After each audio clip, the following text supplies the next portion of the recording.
Hello guys, welcome to this video. इस video में हम क्लास 12th का जो चैप्टर है, सेकंड चैप्टर हिस्ट्री का, किंग्स फार्मर्स एंड टाउन्स, उसका सेकंड टॉपिक देखेंगे। पहला इंट्रोडक्शन में देख लिया था पिछली वीडियो में। इस वीडियो में हम देखेंगे प्रिंसेप एंड पियादसी।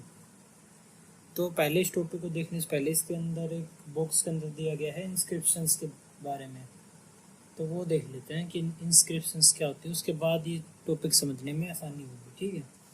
तो इंस्क्रिप्शंस किन्हीं भी राइटिंग को कहते हैं, राइटिंग जो कि किस पे लिखी हो, रॉक सरफेस वगैरह पे लिखी हो।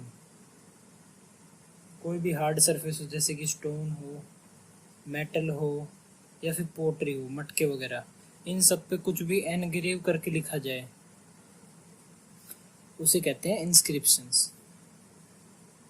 अब इंस्क्रिप्शंस में मेनली क्या होता है वो बताया है। इनमें होती है जिस भी बंदे ने लिखवाया, जैसे कि ये बंदा है, ये हमारा किंग। तब किंग खुद तो पत्थर लेके एक रोक पे कुरुच कुरुच के लिखेगा। किंग अपने अंडर किसी बंदे को हायर करेगा जो होगा स्क्राइब।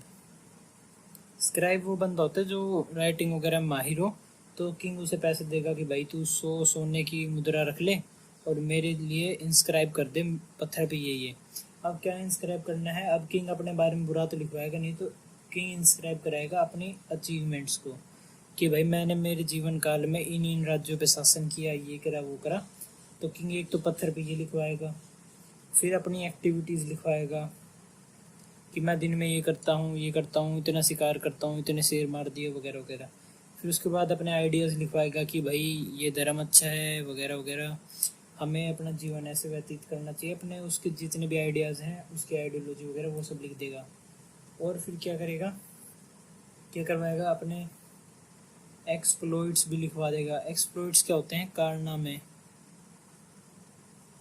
वही बात हो गई अचीवमेंट्स। अचीवमेंट्स लिखवा देगा अपनी स्क्राइब से कह के। और फिर डोनेशंस लिखवा देगा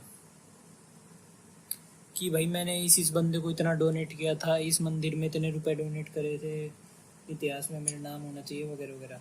तो ये सब चीज़ें इंस्क्रिप्शंस में पत्थरों पे लिखी जाती है स्क्राइब के द्वारा, किंग के कहने पे या फिर किसी और बंदे के कहने पे, ठीक है। अब जो इंस्क्रिप्शंस होते हैं, कुछ में तो डेट होती हैं और कुछ में नहीं होती।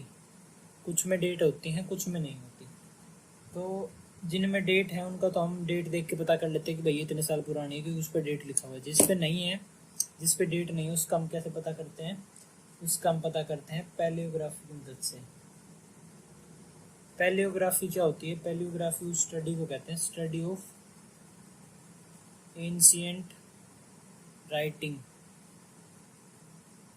यानी कि पहले ज़माने में कैसी राइटिंग थी और फिर उस ज़माने की राइटिंग्स को पढ़ना समझना, वो आता है पैलियोग्राफी के अंदर। तो उससे डेट कैसे समझ जाते थे? तो उसका एग्जाम्पल देते हैं कि जो 250 BCE थी, उसके आसपास तक ए वाला लेटर कैसे लिखा जाता था? वो लिखा जाता था ऐसे, ठीक है। फिर उसका बताया गया जो 500 BCE, इससे 250 साल पहले, उस टाइम पे ए लेटर कैसे लिखा जाता था? वो लिखा जाता था ऐसे। अब ये दोनों अलग हैं लेकिन लेटर सेम है, तो इससे हम ये समझ सकते हैं कि भाई ये इस टाइम पीरियड का लेटर है। मतलब किसी भी इंस्क्रिप्शन में ऐसा लिखा गया होगा तो हम समझ जाएंगे 500 BC का है। किसी में ऐसा लिखा गया होगा तो हम समझ जाएंगे 250 BC का है। फिर बताया गया है इंस्क्रिप्शंस की लैंग्वेज कौन कौन सी थी। इंस्क्रिप्शंस में कौन सी लैंग्वेज यूज हुई थी? जो मेन लैंग्वेज थी वो थी प्राकृत, यानी कि मोस्टली जितने भी इंस्क्रिप्शंस मिले हैं वो प्राकृत लैंग्वेज के मिले हैं। लेकिन कई और भी लैंग्वेजेस थी जो यूज़ की जाती थी, जैसे कि पाली, तमिल और संस्कृत, ठीक है। तो अब हमने इंस्क्रिप्शंस के बारे में जान लिया कि वो हार्ड सरफेस पे कोई भी राइटिंग एनग्रेव करके लिखी जाती है, उसे इंस्क्रिप्शन कहते हैं।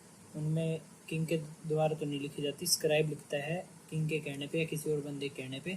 उसमें अचीवमेंट्स होती हैं, एक्टिविटीज़ होती हैं, आइडियोलॉजी होती है, कारनामे होते हैं, डोनेशंस, और उस पर डेट होती है। कईयों में नहीं होती, जिनमें नहीं होती उनकी डेटिंग की जाती है पैलियोग्राफी की मदद से। पैलियोग्राफी होती है एंशिएंट राइटिंग सिस्टम की स्टडी। जैसे कि 250 BC में ऐसा लिखा जाता था, 500 में ऐसा, तो चेंज हो गया। इससे हम डेटिंग समझ सकते हैं कि किसी में ऐसा लिखा हो तो उस टाइम पीरियड का है, ठीक है। तो उसमें लैंग्वेज बताई गई है। सबसे स्टार्टिंग में इंस्क्रिप्शंस प्राकृत में लिखे जाने लगे, उसके बाद वो चेंज होते होते इन लैंग्वेजेस में भी आ गई, ठीक है। तो अब हमारा मेन टॉपिक पढ़ते हैं, प्रिंसेप एंड पियादसी। तो इसमें पहले बताया गया है जो हमारी इंडियन एपिग्राफी है, इंडियन एपिग्राफी। एपिग्राफी क्या होता है? एपिग्राफी होता है स्टडी ऑफ इंस्क्रिप्शंस, यानी कि हमने जितने भी इंस्क्रिप्शंस के बारे में ऊपर जाना, उन इंस्क्रिप्शंस को जो स्टडी करते हैं उन्हें, उनकी स्टडी को कहा जाता है एपिग्राफी, और जो करते हैं उन्हें कहा जाता है एपिग्राफिस्ट, ठीक है। तो एपिग्राफी, इंडियन एपिग्राफी में एक मेजर चेंज आता है। मेजर चेंज किस टाइम पीरियड के दौरान? 1830 के दौरान। 1830 के दौरान ऐसा क्या हो जाता है? 1830 के दौरान एक बंदा था जेम्स प्रिंसेप, प्रिंसेप इसका सरनेम था, तो उसी से हमारी हेडिंग में प्रिंसेप आया है, ठीक है। पियादसी भी अभी हम आगे पढ़ेंगे क्या है। तो जो जेम्स प्रिंसेप था, एक बंदा था, ब्रिटिशर था इंडिया में। ये ऑफिसर था कहाँ पे? ब्रिटिश ऑफिसर था कहाँ पे? कोलकाता माइंट में। कोलकाता माइंट में एक ब्रिटिश ऑफिसर था। माइंट का मतलब क्या होता है? माइंट का मतलब होता है कोइन बनाने की कारखाना, यानी कि जहाँ कारखानों में जो कोइन होते हैं, सिक्के बनाए जाते हैं, लोहा तांबा जिससे बनते हैं, तो उससे कहा जाता है मिंट, कोइन बनाने का कारखाना। तो कोलकाता में एक मिंट था, वहाँ पे ये ब्रिटिश ऑफिसर था उस ज़माने में, 1830 में, ठीक है, जब इंडिया गुलाम हुआ करता था। तो ये बंदा साइड हसल के रूप में क्या करता था? ये एक एपिग्राफिस्ट था, यानी कि इंस्क्रिप्शंस पढ़ने का शौकीन था। तो एक दिन इसने कई कई सालों से ये इंस्क्रिप्शन पढ़ रहा था, तो लगभग 1837 के आसपास उसने क्या करा? उसने इंस्क्रिप्शंस की लैंग्वेज जो होती है, अब उस 500-600 साल पहले, हज़ारों साल पहले सेम लैंग्वेज तो होती नहीं थी, थोड़ी बहुत चेंज हो जाती थी, लिखने का स्टाइल चेंज हो जाता था। तो उसने इंस्क्रिप्शंस की जो लैंग्वेज थी, उसकी जो स्क्रिप्ट थी, उसे डेसिफर कर लिया, यानी कि समझ लिया। अब वो स्क्रिप्ट कौन सी थी जो उसने समझी? स्क्रिप्ट थी ब्राह्मी। एक स्क्रिप्ट का नाम था ब्राह्मी और एक का नाम था खरोष्ठी। तो ब्राह्मी और खरोष्ठी, इन दो स्क्रिप्ट्स को 1837 से लेकर 38 के बीच में जेम्स प्रिंसेप ने डेसिफर कर लिया, यानी कि समझ लिया। तो ये जो दो स्क्रिप्ट्स थी, ब्राह्मी और खरोष्ठी, ये दोनों स्क्रिप्ट्स यूज की जाती थी किसमें? इंस्क्रिप्शंस में, वेरी ओल्ड टाइम में।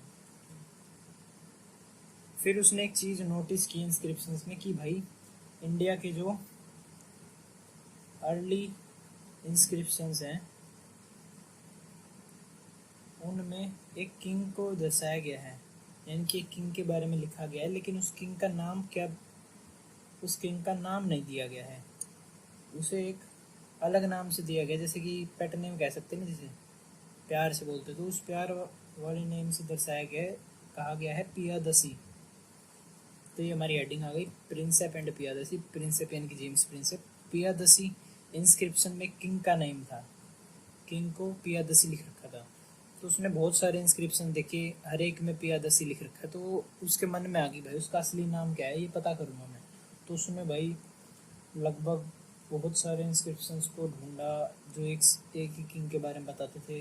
किसी में पियादसी नाम होता था, किसी में कुछ और होता था, लेकिन सारे पेट नेम होते थे अलग अलग, रियल नेम नहीं दे रखा था।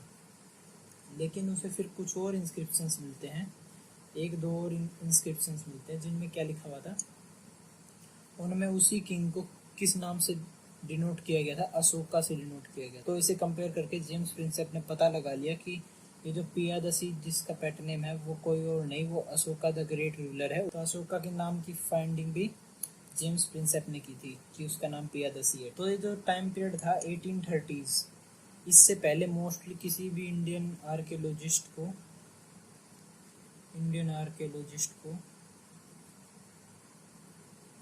ब्राह्मी और खरोष्ठी पढ़नी नहीं आती थी। ये पहला बंदा था जेम्स प्रिंसेप जिसने डेसिफर की थी। तो अब मोस्टली जो इंस्क्रिप्शंस थे वो इन्हीं स्क्रिप्ट में थे। अब कुछ संस्कृत वगैरह में भी थे, तो वो तो पढ़ लेते थे, लेकिन ये नहीं पढ़ पाते थे। तो एक हिंड्रेंस आ जाती थी आर्कियोलॉजी में। लेकिन 1830s के बाद जब ब्राह्मी और खरोष्ठी डेसिफर हो गई, तो आर्कियोलॉजिस्ट के लिए स्कोप बढ़ गया कि अब वो भाई अलग अलग लैंग्वेजेस की इंस्क्रिप्शंस पढ़ सकते हैं, तो वो हिस्ट्री के बारे में कुछ ज़्यादा जान सकते हैं पहले से। तो अब इतना हिस्ट्री के बारे में जानने लग गए, तो एक मेन चीज़ हिस्ट्री में क्या आती है? लीनिएजेस।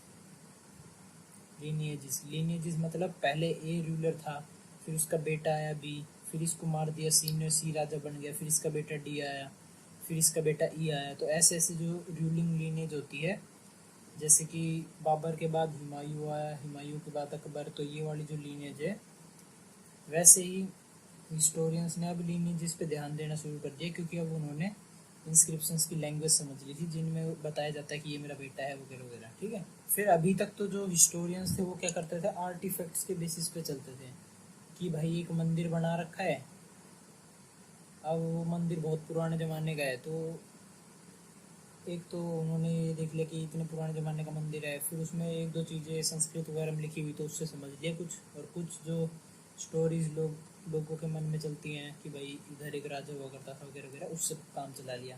तो हिस्टोरियंस अब तक ये चीज़ करते थे, लेकिन अब जैसे इंस्क्रिप्शंस आ गए तो हिस्टोरियंस बिल्कुल डेप्थ में हिस्ट्री समझने लग गए, और फिर उन्होंने ये भी फोकस उन्होंने अपना चेंज कर लिया, किस पे फोकस कर लिया, पॉलिटिकल कंटेक्स्ट जानने में। कंटेक्स्ट होता है बैकग्राउंड, यानी कि कोई भी चीज़ घटी थी हमारे पॉलिटिकल हिस्ट्री में, कि भाई इधर एक राजा, जैसे अशोक का राजा था हमारा, तो अशोका ने बुद्धिज़्म फॉलो कर लिया था एक टाइम पीरियड पे जाके। तो वो बुद्धिज़्म क्यों फॉलो करा, उसका पॉलिटिकल कंटेक्स्ट यानी कि पॉलिटिकल बैकग्राउंड क्या था। अब नॉर्मल लोगों को तो बस ये पता था कि बुद्धिज़्म फॉलो कर लिया, लेकिन लोगों को ये नहीं पता था कि बुद्धिज़्म फॉलो इसलिए करा क्योंकि उसका मन दहल गया था इतनी ज़्यादा मौतें देख के कलिंगा वॉर में, इतनी ज़्यादा डेथ्स देख के कलिंगा वॉर में। ठीक है, तो उन्होंने अपना फोकस शिफ्ट कर लिया पॉलिटिकल बैकग्राउंड जानने में। फिर उसके बाद हिस्टोरियंस ने जब ये पॉलिटिकल बैकग्राउंड वगैरह जानने की कोशिश की, तो उन्हें ये भी पता चला कि अभी पॉलिटिकल बैकग्राउंड से इतने सिंपल नहीं होते कि अशोका ने इतनी ज़्यादा मौत देख ली कलिंगा वॉर में तो उसका बुद्धिज़्म में धर्म कन्वर्ट कराने का मन कर गया, इतना सिंपल भी नहीं होता। इनडायरेक्ट बहुत सारे लिंक्स होती हैं, इनडायरेक्ट लिंक्स, जैसे कि भाई अशोका किसी और से बुद्धिस्ट के प्रीचर से भी मिला होगा, बुद्धिस्ट प्रीचर से भाई कोई ज्ञान देने वाला आया होगा उसके पास कि भाई तेरी मौत, इतने इतने लोगों की मौत तेरी वजह से हुई है, तूने पाप किया है, बुद्धिज़्म फॉलो कर।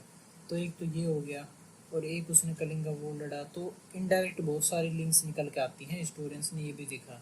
अब इतनी सारी जो इनडायरेक्ट लिंक्स निकलती हैं हिस्ट्री समझने में, पॉलिटिकल कंटेक्स्ट समझने में, तो ये सब हम इस चैप्टर में देखेंगे। अगर आपको वीडियो अच्छी लगी तो लाइक से सब्सक्राइब, इस वीडियो को नोट्स की लिंक डिस्क्रिप्शन मिल जाएगी। Thank you.